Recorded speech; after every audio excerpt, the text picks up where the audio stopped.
changing your life one story at a time. This is the Chicken Soup for the Soul podcast with Editor-in-Chief Amy Newmark. Hey, it's Amy Newmark with your daily dose of Chicken Soup for the Soul inspiration. And it's Wow Wednesday, which means that today I get to share one of my favorite stories with you. This one is about dogs, and I love dogs, and the story shows us how smart and intuitive dogs really are. The story is called Puppy Playdates, and it's written by Lynn Hartz, and we published it in our book called Chicken Soup for the Soul, My Dog's Life. So Lynn tells us that a white poodle showed up the night before Christmas on her doorstep one year. She advertised, she put up notices so that the rightful owners could claim their poodle, but no one did. So her family kept him. And Lynn's daughters named the dog Noodles. I guess that makes sense, Noodles the poodle. And Noodles adjusted well to his new home. But he did have many health problems. But Lynn and her family took care of him really well. And he thrived.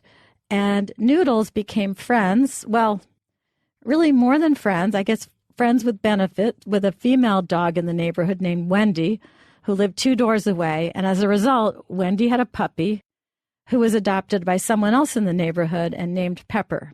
So now Noodles was not only friends with Wendy, but also with his son Pepper and a bunch of other dogs in the neighborhood. And these dogs would walk around together every day. There were at least 6 of them that hung out together. And they actually had a whole social structure and a system for how they got together every morning. Every morning at 10 o'clock, Pepper would come and knock on Lynn's front door.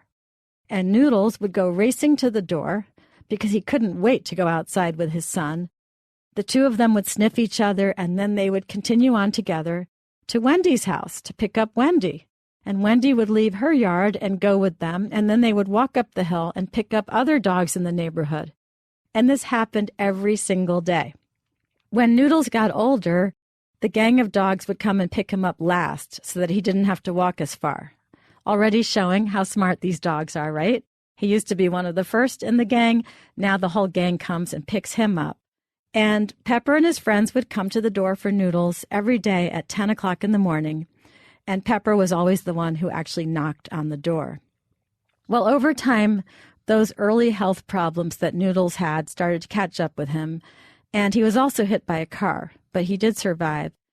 And Lynn could see that the other dogs were watching over Noodles because they knew that he was older and he wasn't doing as well. Now, Wendy had already passed on, but the rest of the dog gang continued to hang out together every day, and Pepper still knocked on the door at 10 o'clock every morning. And finally, after Lynn and her family had had 13 wonderful years with Noodles, he passed on.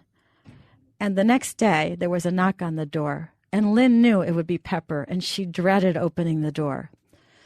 But she did, and when she saw Pepper, she began to cry. Lynn went outside, and she sat on the stoop. She petted Pepper, and she told him what had happened, and that Noodles wasn't going to be there anymore. She told him how much Noodles had loved him, and then she cried into Pepper's big, shaggy body. Pepper looked sad, too, and Lynn was sure that he knew what she was telling him. He didn't leave until she was ready, and then she got up. She brushed herself off, she wiped her eyes, and she went back inside the house. So did Pepper come back the next morning at 10 o'clock, as he had every morning for years? Nope. He knew. He understood what Lynn had told him. And Lynn says that the next morning at 10 o'clock, the silence was louder than any knock she'd ever heard on the front door. I just love these stories that we get about the amazing intuition of dogs and the way that they just naturally act as therapists, as grief counselors, as service animals. They know what to do, and they somehow can communicate with humans so well, and they do seem to understand what we're telling them. Well, tomorrow is Thoughtful Thursday, and we're going to switch gears tomorrow. I'm going to tell you a couple of stories that will make you feel empowered to stick up for what you feel is right, because it makes a difference to the people in your life when you do.